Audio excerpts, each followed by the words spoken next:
All right, everyone. So happy October 1st. Hope everybody's doing well. We're going to go ahead and get started. So let me go ahead and share my screen.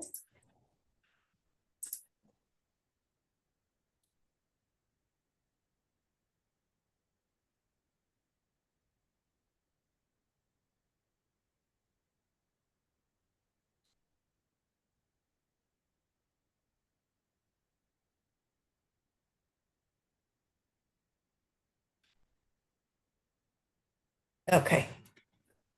So has everybody seen the correct screen? The slides? Looks good, Stephanie. Okay.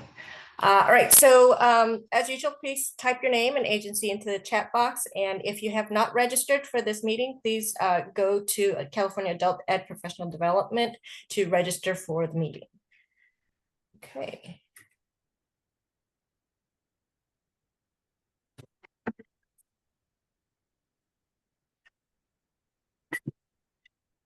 All right, so our agenda for today, we have some CDA updates, civic participation in IELCE, some new things in citizenship preparation, and some other information.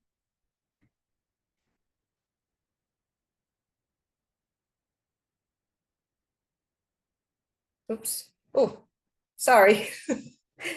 All right, so first up is the CDE update. So they had their meeting yesterday, and the link is not up on the CASAS website yet. So when I send out these slides, I will make sure to update it with the link to that meeting. So you can watch it. And for other statewide WIOA 2 network meetings, there's a link there.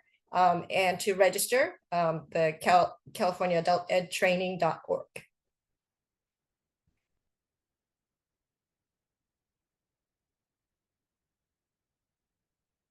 All right, so CDE update number 2. So just reminding you that the CDE, they decided that on the consolidation of EL Civics activities to resource code 3905.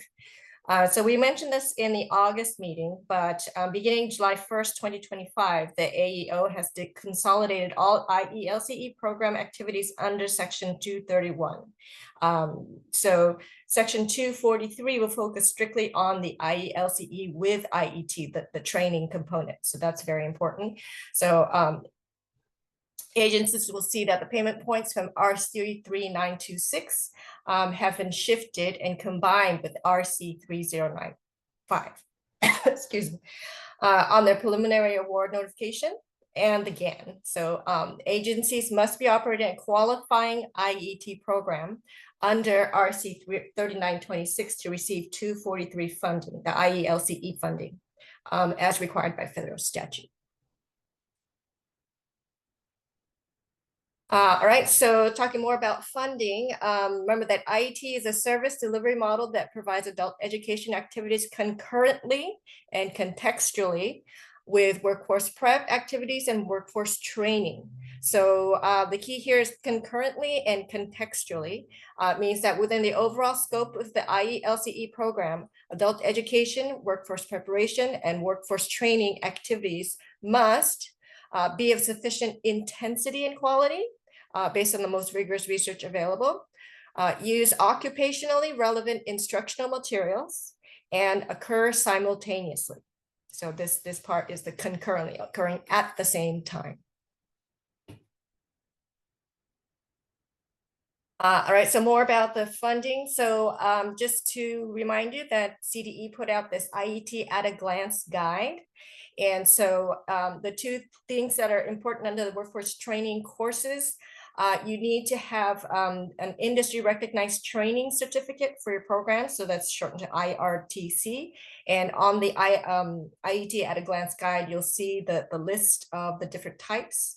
And also the conditions that you have to follow for the IRTC. Okay, and for workforce preparation courses, they have a chart that lists a bunch of beginner classes, but they're including but not limited to the courses listed on the document. Okay, so the AEO may identify additional introductory courses as workforce prep, not workforce training. So please take a look at that IET at a glance guide if it's been a little bit since you've looked at it. And if you have any questions regarding the above clarification, please contact your CDE regional consultant. And for assistance identifying your contact, please reach out to CDE by email. That's their email, adulteducation@cde.ca.gov, or they have a phone number that you can call. All right, so moving on to civic participation and IELCE. All right, so there are still the IELTS Civics Basics webinar and slides from 24-25 on our website. And here it is again. These are, once you get the slides, these links will be clickable. So if you have a question about something in the basics, you can view the webinar and the slides. All right, so on July 1st, 2025, this program year 25-26 co-op selection process opened. So please don't wait and select your co-ops for 25-26. It doesn't have to be a finalized list, but you do need to select at least one co-op by October 31st. All right. And you see the red arrow here. This is the select pre-approved co-ops. That's what you click on. Okay. And again, when I send you the slides, this link down here will be, you'll be able to click on it to go to the selection page.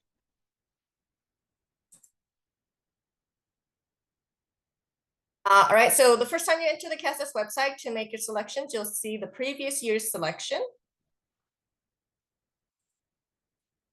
And then select what your agency had selected the previous year, or remove any of those that you're not going to be using this year. So please make sure to check the revisions to co-ops document for co-op updates, including new co-ops. Okay. If you selected option 2 or 3 co-ops, please be sure to select them for this year also so they can stay in the system. Click on continue the selection process to add other co-ops. And then when selections are complete, go to checkout. And after you go to checkout, there is one more step. Remember, it's important. Co-op numbers must be downloaded into TOPS-Pro.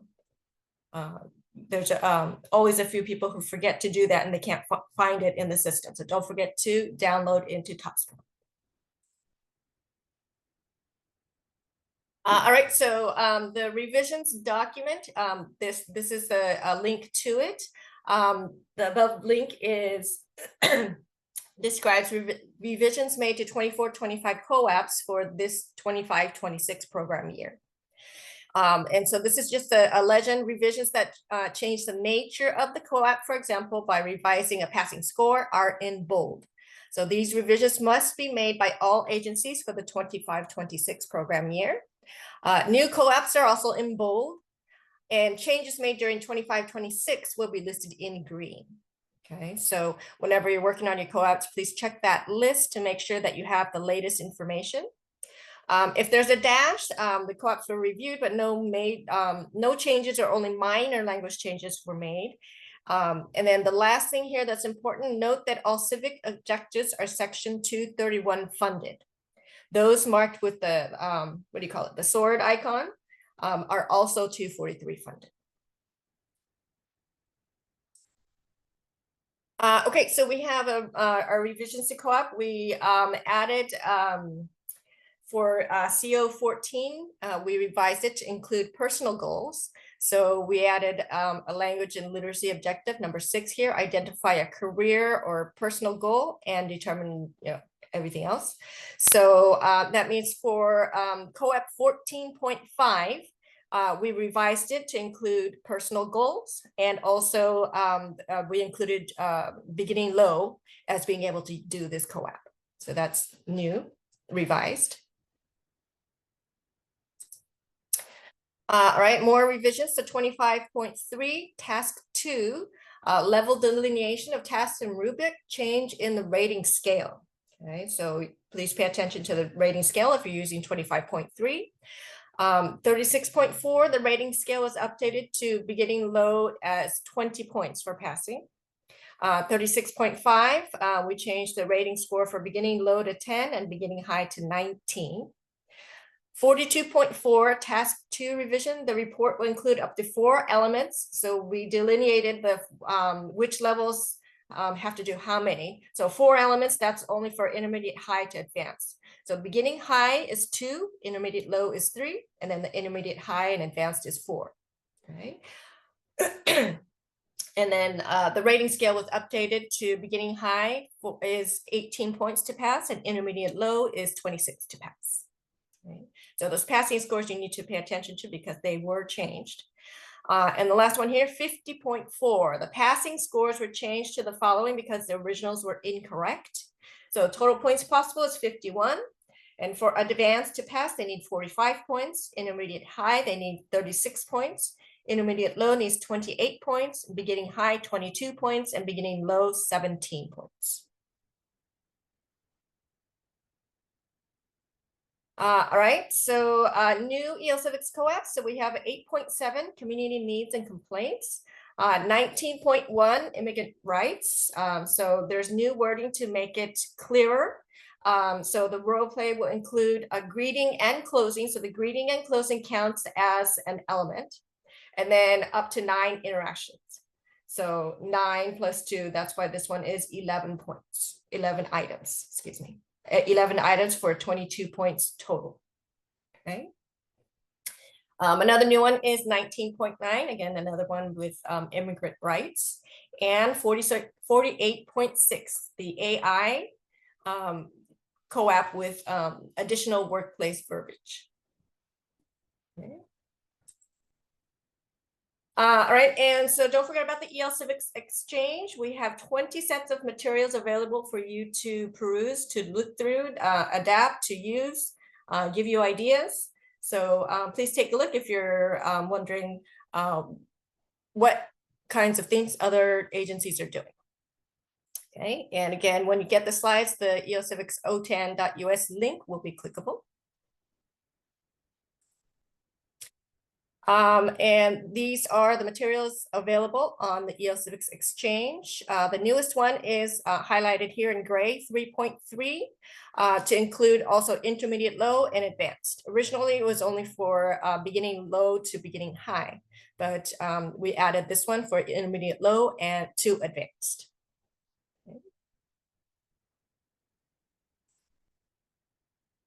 So are you developing new co-op instructional materials? If so, please make them accessible, so 508 compliant. And there's an accessibility guide that you can click on. And then also you can contact OTAN. Anthony Burek was kind enough to offer help for people who needed direction or guidance or had questions.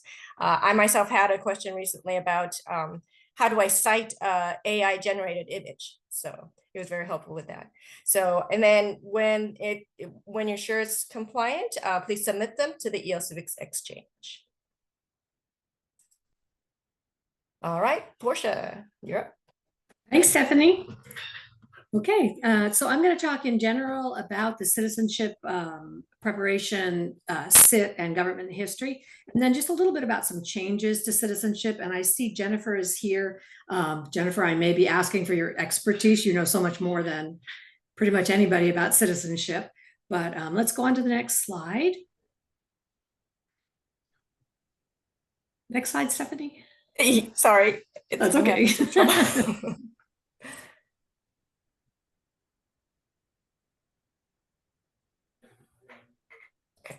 There we go. Sorry about that. There we go. Okay. Most of you already know this information. The Citizenship Interview Test, or CIT, is an oral interview, and it predicts success in the naturalization interview. We know there have been some changes to the questions that are being asked. We're probably not going to change this test at this point. It is not comprehensive of everything that's on the N400. It's really up to the citizenship teacher to make sure that all of the content is taught. But this is just kind of a predictor of success. It gives the students practice with asking and answering the question. And if they're preparing for naturalization exams, the students really like this. They like that attention from the teacher. They like that practice. This is not a pre-post test. It is pretty much pass-fail. If a student gets 206 or above, they have passed and they're done.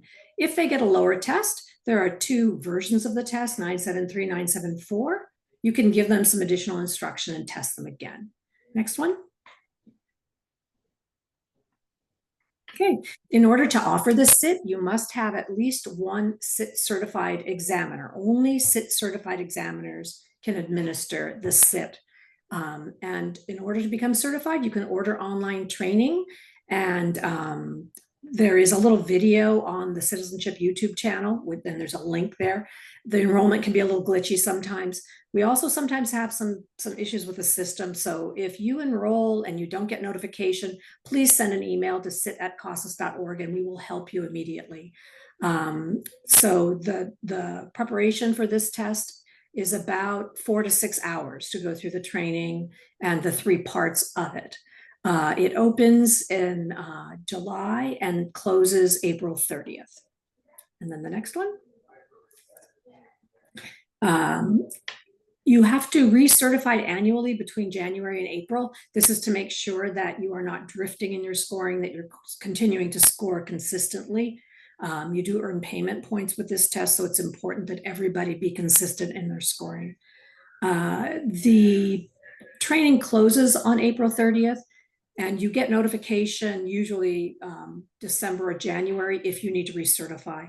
And I would encourage anybody who is SIT certifying or recertifying to do it early on, because we know that people who wait until the end, they're trying to rush and do it in April, the success rate is much lower. It's the need to hurry, and then people don't do a thorough job on the course, and they end up spending a lot more time than if they were able to take their time and concentrate on what they're doing. The next one. The SIT can be offered remotely. If you go through the SIT remote testing training, it gives you all of the instructions for that, and you use a fillable PDF form for that. If you're doing it in person, you order SIT the booklets 973, 974, and record the students' scores on that booklet. There's no charge for either of these, but only use these fillable forms, the PDFs for remote testing. You cannot use them for face-to-face testing, and that's just a copyright issue. The next one.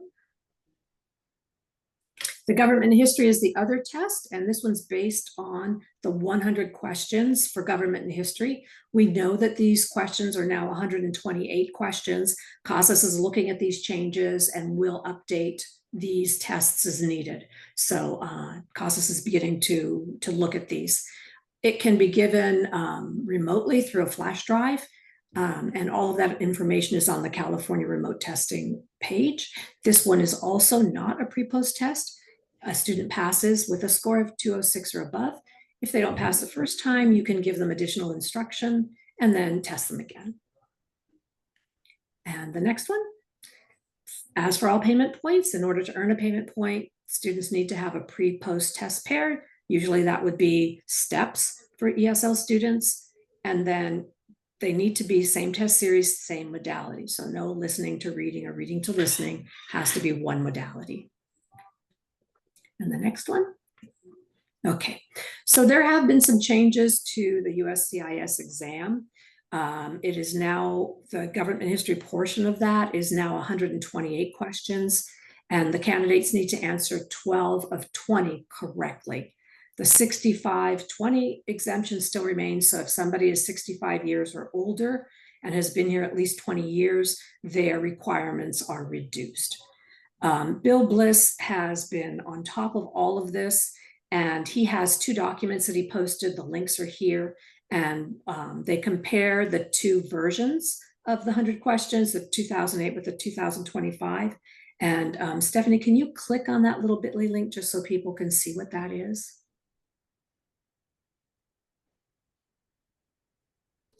And if you scroll a little bit, so this one happens to be the 2008 versus the 2025. So you can see where questions have been eliminated or changed, and then the possible answers for these. And we're going to talk about the answers on the next slide. So let's go on. I'm sorry, Stephanie, one more slide. And then if you could also open, go one more slide. Yeah, and if you could open that link. This one, he's prepared the 128 questions with suggested answers. There are multiple answers for many of the questions, but the students don't need to memorize all of those. They just need to know one answer that they can give to the citizenship, to the USCIS examiner. Can you click on that link, Stephanie? Thank you. So he has the questions here, and then in bold, he has suggested responses. As you can see, some of them are pretty short. So this will be a little bit more of a challenge for students, but these are some really good resources. Okay. And then if you go to one more slide, the next slide. And Lynn Weintraub, who is the author of citizenshipnews.us, that's her website. She's a great resource if you want to sign up for that newsletter. She had an article recently called Help, How Do I Teach the New Test? And if you could click on that link. She gives some very good suggestions for teaching content.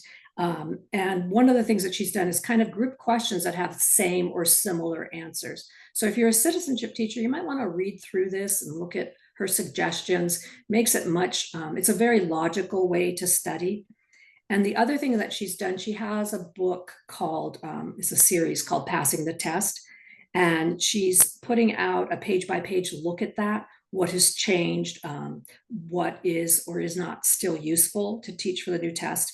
And that will be a free supplement that's posted on New Readers Press. She also said that for students who have already submitted an application, they're safe to prepare for the 2008 test. And if they're going to be ready for the interview and likely to pass the test by mid-January, they should be able to qualify by October 20th, and they'll be able to get the 2008 test. I think they still get a free retest within 3 months, as they did with the 2008 test. And if you go one more page, if you go to her website, this is just some of the kinds of articles that you can read there. And then Jennifer, I know you're here. Is there anything you'd like to add? I know you're on top of all of this, Yeah, and your I US have a- Citizenship Pod is a fabulous resource. Yeah, I do have a couple of things. So what I'm going to do is drop 3 things into the chat.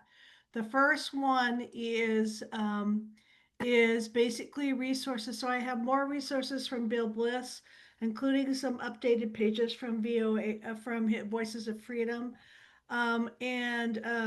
Also in the list that I put out for the resources for 2025, I really got a shout out Song Hong from down south. I'm sorry, but she's our CATISL president, and she put out a really much more I would say useful comparison, more useful than I would say Bill's, that would really help the teachers with what they're teaching. So take a look at that.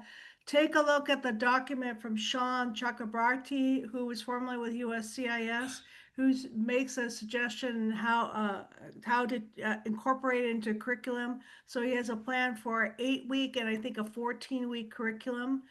And let me see, there's a couple other resources or apps that are doing that. The other resource I dropped in there is that I just recently finished doing a page by page, or like almost like a question by question analysis of part 9, which is the moral character part.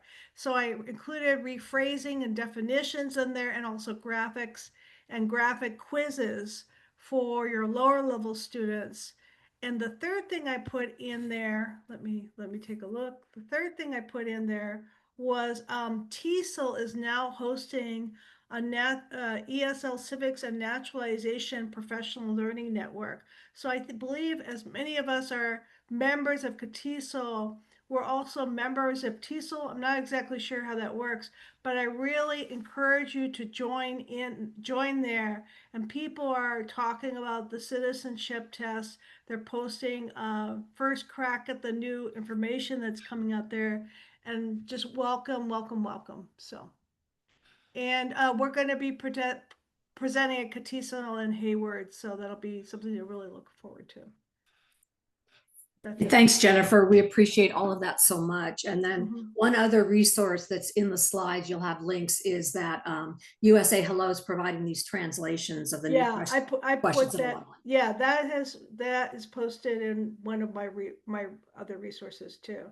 Perfect. Thank you so much. Another one that somebody's brought to my attention is Clearbox it's AI, but it's also, it helps people prepare their citizenship application, and it's overseen by a lawyer. So a lot of times when people get their free appointment at some lawyer, they have to go back several times and pay $90, $90 to help them prepare their citizenship application. I think with Clearbox you pay one flat fee, and people have been very, very happy with the results from that. So that's another alternative, and I'll be writing a little bit about that. And who was that, Jennifer? That's called Clearbox. Thank you. I think, yeah, so, and I'll be posting a little bit more about that. And I try to post everything that I do up to on LinkedIn and also Facebook. Can you also put US Citizenship Pod in there again, in Yeah, case anyone wants to it's in there, follow? but I'll put it in. Yeah, thank you so much. Thank you, Jennifer. All yours, Stephanie. Okie dokie. Thank you, Portia and Jennifer. Okay, so we're already all the way to other information. So just advocating for adult education, please join CASAS in amplifying COAB's advocacy efforts. So they've made a little video that you can show. If you're inclined, please watch the video and share it. All right, so upcoming EL Civics meeting. So our next one is November 5th. And then we have one December 3rd, and then not one until all the way to the end of January 28th and February 25th. So please let me know if you have something interesting to share or present. And don't forget, please type your name and agency into the chat box. And then after the meeting, if you have not already, please register at www.caadultedtraining.org. All right, so questions. Does anyone have any questions? Yep, this is Elaine in Hayward. I still don't understand. We're going back to the COAPs. You've got 231, 243. So will we get credit for 231 and 243, or only 243 if they are done in the IET class? So the direction that we've been getting is to tell all agencies to do things as they have been doing in the past. So using 243 with the IELCE and also the IET, the training. So we just so in yesterday's go ahead. I'm sorry. Go. Sorry. In yesterday's CDE meeting yesterday, Carolyn Zachary, the director, she said that agencies are allowed to do 3 231 and 3 243 as usual. Does that answer the question? It sure does. I'm sorry I missed yesterday's meeting. Thank you. Oh, no problem. Okay. Other questions? Stephanie, there was one. Can any or all 231 co-ops be marked as workforce prep? Barbara, can you repeat that? It's Lori, but the question was, sorry. can any or all 231 co-ops be marked as workforce prep? And you said 231? Yes. That's they have to be 243, right? So there's sorry, I'm sure if you saw it, it would be clearer to you, but let me just say, since I'm looking at it. Okay. I'm looking for it in the chat, but. Yeah, it's, I don't know. Anyways, we have a list of 231 and 243 co-ops, all, as Stephanie said earlier, all co-ops are 231, and the ones that are 243 are marked with a little sword symbol. Does that answer your question? Jay? Okay, hopefully it does, and you'll ask again if it doesn't. And I can put a link to that document for you in the chat. I'll do that. All right. Thank you, Lori. All right. Anyone else with any questions? Yeah, I want to follow up. So I had a question in the past couple months about the 243, 231. It sounds like my question was answered, like we're going to code it the same as we have in the past. So we're allowed 3 231 co-ops per student, allowed up to 3 243 co-ops per student. Is that correct? Yes, that's correct. That's what it always has been. But if I have a student who is not co-enrolled in an IET class, he is not eligible for any 243. That's correct. The concurrency is necessary. Okay, because that was like what I was trying to get at in past is I have a handful of students they're not quite ready for like the workforce training part, but they want to get a taste for what it is. So we'll put them in the class, they go through the co-op. So if Connor, the student, did that, he's not eligible for the 243 co-op. So the student in the regular ESL class that's not taking the training, they can receive 243 funding, but it's at the lower amount. Oh, okay. Okay, perfect. Thank you. That answers my question. Okay, great. All right, other questions?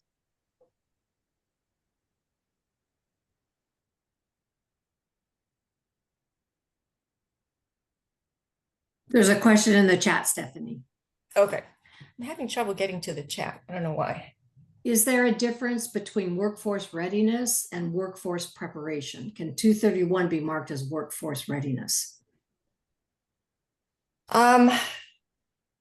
Judy, Lori? can you come on mic and ask your questions? I think there's more to it.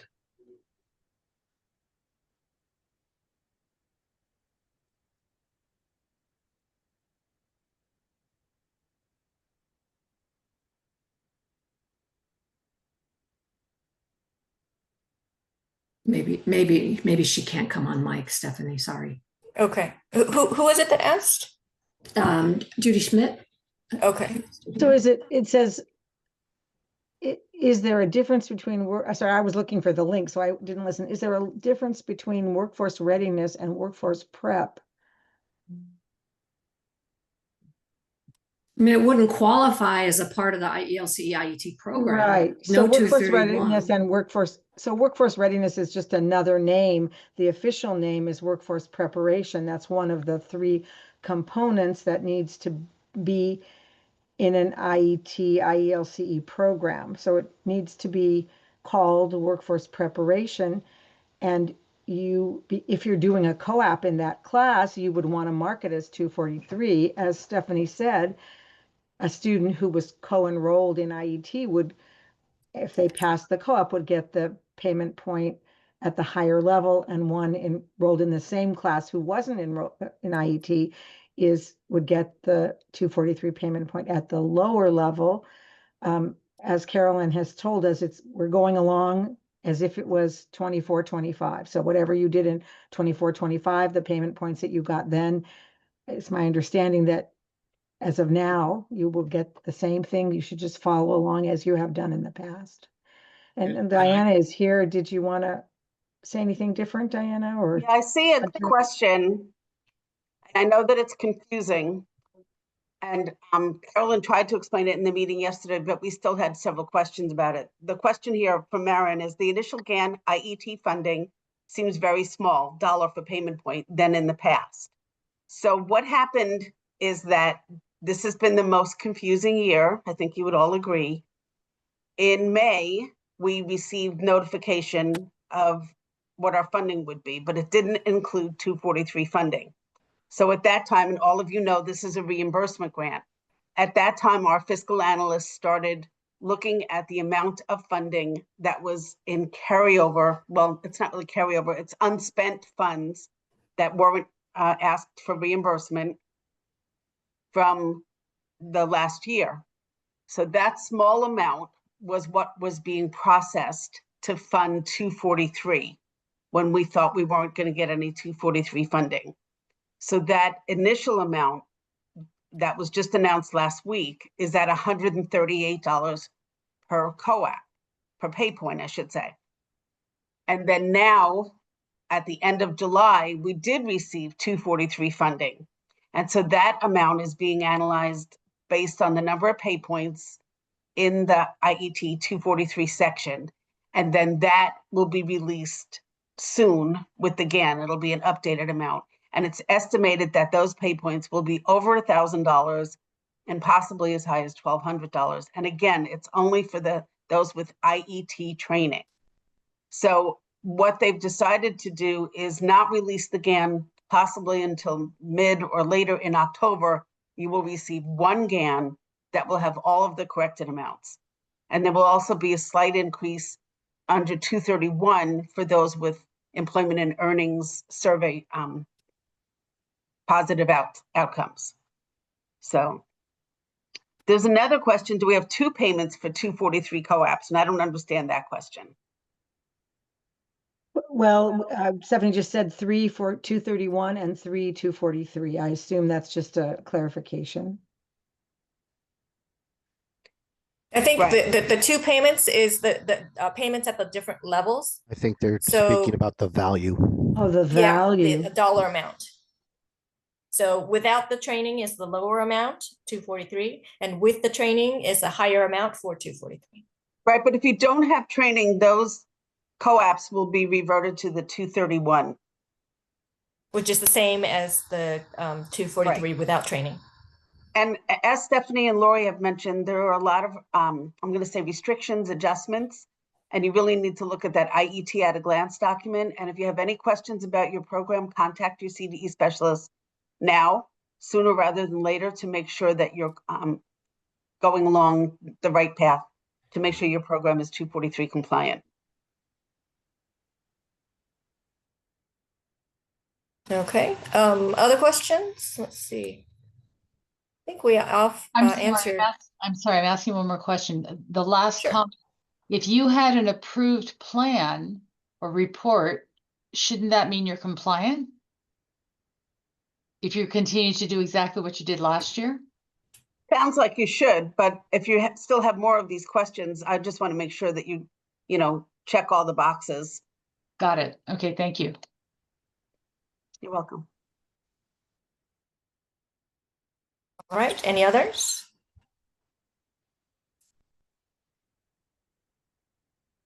No. I'm sorry, I have one more. I'm so sorry. I heard you say something about, is Catisel in Hayward this year? Yes. My goodness, I didn't know that. Okay, thank you. And so Catisel, I'm just looking through my papers. October 17th to 18th in Hayward. So coming up soon. Can I answer Elisa's question as well? Sure. The Cape office just released information about the ELL healthcare pathway, that there's going to be an office hours with some specific questions. So check that alladulted.org site, check the events, and you'll be able to see when the office hours is and get your questions in. Round 3 application, I don't know if it's been released yet. It was being finalized. And one other thing, CDE and CASAS are planning to start doing some technical assistance with agencies that may have had one adequate rating and one not adequate rating, and we're calling it the fall check-in. So you can, if you weren't sure where you were with your plan, you can expect to be contacted soon.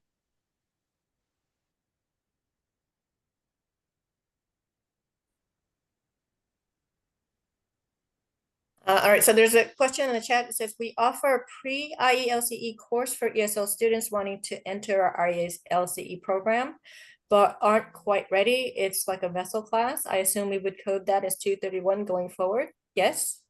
Yes, I would agree.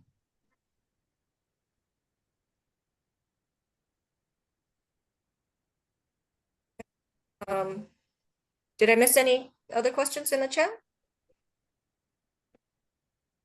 I think they've all been answered. Great. Here, there's a new one though, One Ray more. Hernandez. Oh, So it says we are doing 4 EL Civics and the 965 listening. Is my agency getting paid for all of these? I'm not including our IET classes. So the 4 EL Civics, they need to be, you can only do 3 of 231 and 3 of 243. So you have to be careful of how you label them, but yes, you can get paid for all of those. And the 965 listening is paid out under citizenship. It's not part of the 231, 243 co-ops. It's a separate payment point for citizenship. And let me just clarify, if I may, when you say doing for EL Civics, I assume you mean co-ops. You're teaching for co-ops. Each student can earn up to 3 co-op payment points, 231 and 243. You can do as many you can teach as many co-ops as you want.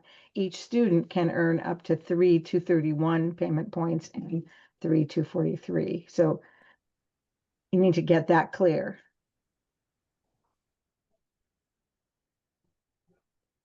Nora has her hand raised. Go ahead, Nora. Hi. Thank you. So sorry. I just needed some clarification. So the GAN that's being revised, it's for both 231 and 243? Yes, it'll be revised and should be out before the end of the month. I know it's October 1st, so I don't know. I don't have any more information than that. It's a lengthy process. So Okay, perfect. it'll Thank be you. better than we expected. Thank Better than you. what you have now. Thank you. Okay. Anything else? If I can just say, yesterday's meeting will be posted on the CASAS website, the one with the statewide WIOA 2 meeting, and there was a lot of really important information in that, so I encourage you to listen to it, and then to bring your questions also to your regional WIOA 2 network meetings that are coming up. It's a good place to get your questions answered, and so we can hear your concerns. We always forward that information to people that need to know. So lots of possibilities to get this information.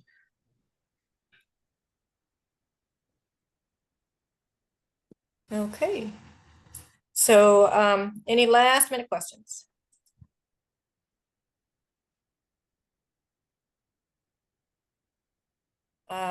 Okay, so there's one more. Oh, okay.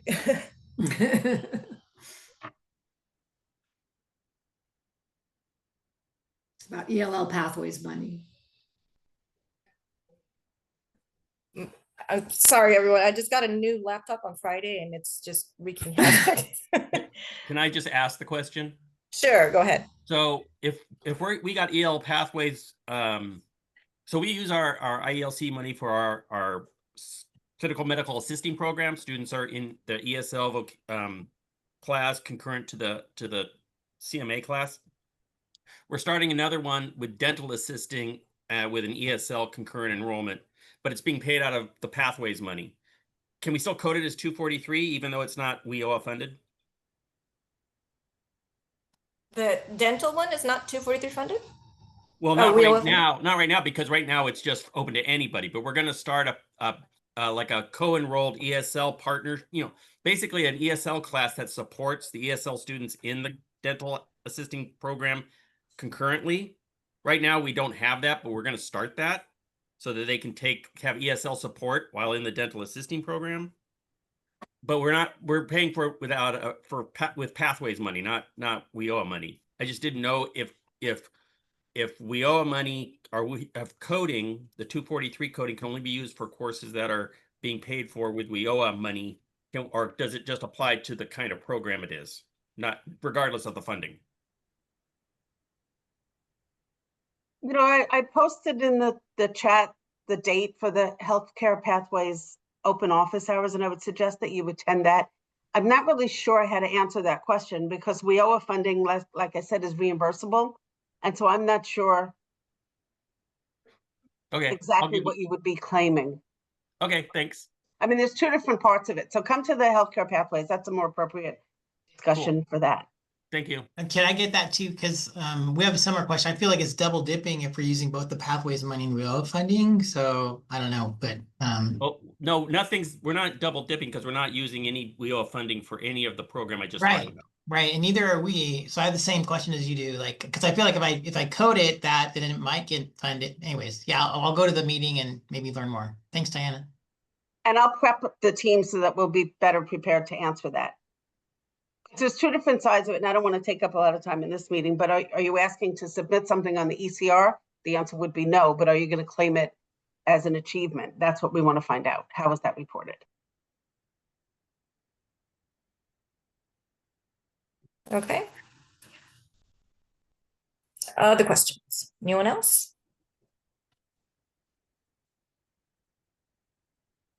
Okay, well then I'm gonna go ahead and end the meeting here. So if you have any questions, on the screen is our email addresses, and also for general inquiries, you can also email elcivics@catholics.org.